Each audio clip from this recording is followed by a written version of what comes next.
Welcome to the Knowledge Hub. I appreciate you tuning in. Over the next 10 minutes, we're going to be talking about these 4 things: improving your cash flow, what in the world is going on in the banking industry this year, what are my options for cash, and then we'll wrap things up with just an overview of invoice financing.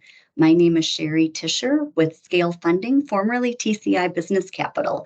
We actually just rebranded last month, so this is an exciting time for us. Same ownership, same people, just a fresh brand. Prior to joining Scale Funding, I spent 15 years working directly in the staffing industry. Currently serve as the vice chair on the board of directors for the Minnesota staffing chapter, and then I'm an active volunteer with ASA. All right, let's get onto the good stuff here.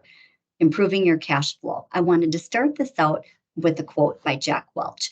If I had to run a company on 3 measures, those measures would be customer satisfaction, employee satisfaction, and cash flow.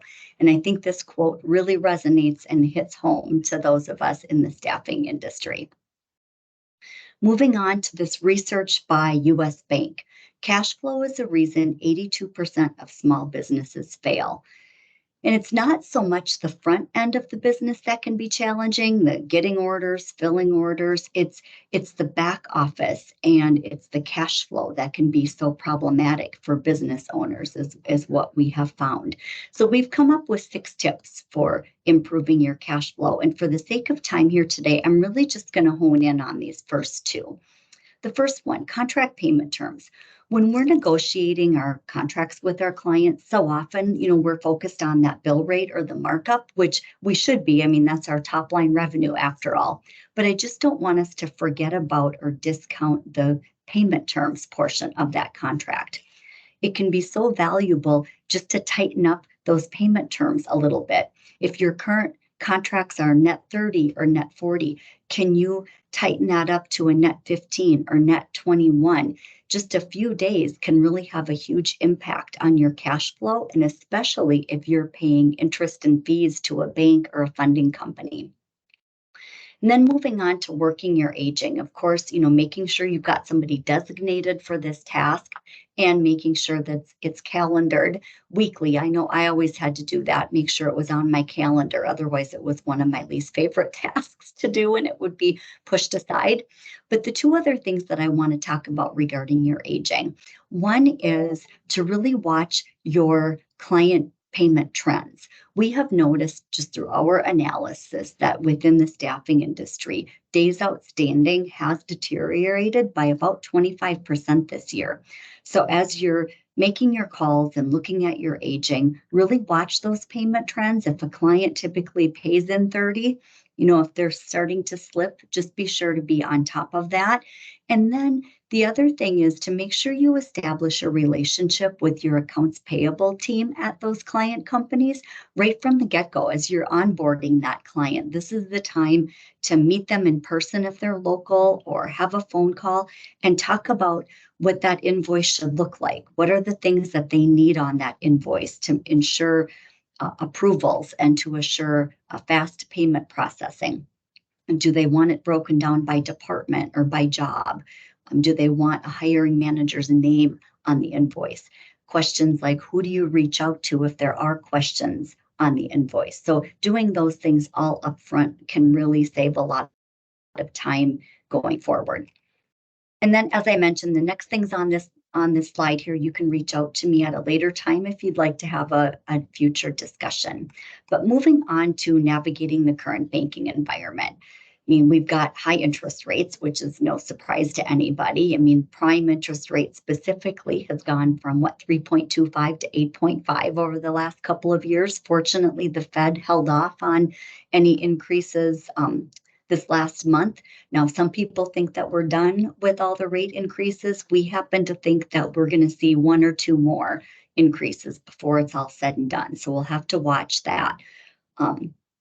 And then we've had sector failures. We've got the looming recession, whether we're in one or not, whether there'll be one or not. Just that uncertainty alone is problematic. Because of the bank failures earlier this year, even though most banks are completely fine, we had the couple of failures, so we've got bank regulators that are really kind of freaking out and tightening up on on regulations, and that's making things challenging in the industry. And then declining deposits. We've had high inflation. We've had people spending down COVID relief funds. And the reason that that makes a difference is because banks can only lend money based on a multiplier of how much they have in the bank for deposits. So as we've seen deposits shrink nationwide over the past couple of years, that's affecting banks' lending power in a negative way across the board. So banks are having to say no more often. They're having to lend less, even if they say yes, the amount that they're lending is less. They're combing through their existing portfolios for underperforming loans, and they're working those out or closing those out. So there's just a lot of stuff going on there that's impacting business owners and small business owners specifically. And we expect this to be a problem or be a situation for probably the next 2 years. So our advice to business owners is to just make sure you understand your options for cash. Obviously, self-funding is one option. If you can do so, that's great. It's certainly no cost, right? But the cons with that are it's high stress because you're using your own money to run your business. And you also might see some, constraints with growth if you only have so much money in the bank. The next option is the bank loan or line of credit that we've just been talking about. Certainly, typically the more affordable way to borrow money, but as we mentioned, they're having to say no more often. It can typically take a little longer to get a line of credit. There's a lot more reporting and more regulations to deal with. Another bucket is this merchant cash advance or credit cards, those types of things, which are quick and easy to get, but we certainly don't view these as long-term solutions to run your business. We consider them more last resort, short-term methods, super high interest and just not a way to go long-term. And then the fourth bucket or category here is invoice or receivables financing. You might also hear the terms payroll funding or factoring used to describe this category. This is typically a fast and flexible way to get money. And here it's not a loan. It's not debt on your business. You're leveraging your receivables for cash to run your business. So, companies in this category are looking at the credit worthiness of your client companies, not your credit worthiness to establish, credit limits and to say yes or no. One of the cons might be that there could be some volume minimums in some cases. So just make sure you have those conversations with companies that you're reaching out to. A little bit more about exactly how this works with receivables financing. Okay, that your temporary employees work their assignments as usual, and then you pay and bill as usual. The only additional step here is that you'll need to submit your invoices and your timesheets to your funding partner when you do create those invoices. Your funding partner then reviews all of that paperwork and they cash advance based on the volume or the value of those invoices. It's typically 90% of the value of your invoices that you are given as a cash advance.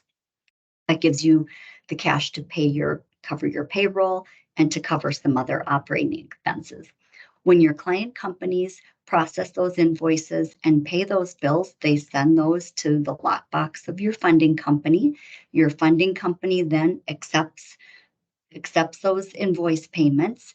They remit that remaining 10% balance to the staffing owner minus their fees and any interest that's occurred. So that's really just a snapshot of how invoice financing works. Again, it's just a great option for cash to run your business. On this slide, which you'll have access to, there are some frequently asked questions that we get when it comes to invoice financing. And then on this final slide is my contact information. So feel free to connect with me at any point. And I want to thank you for tuning in.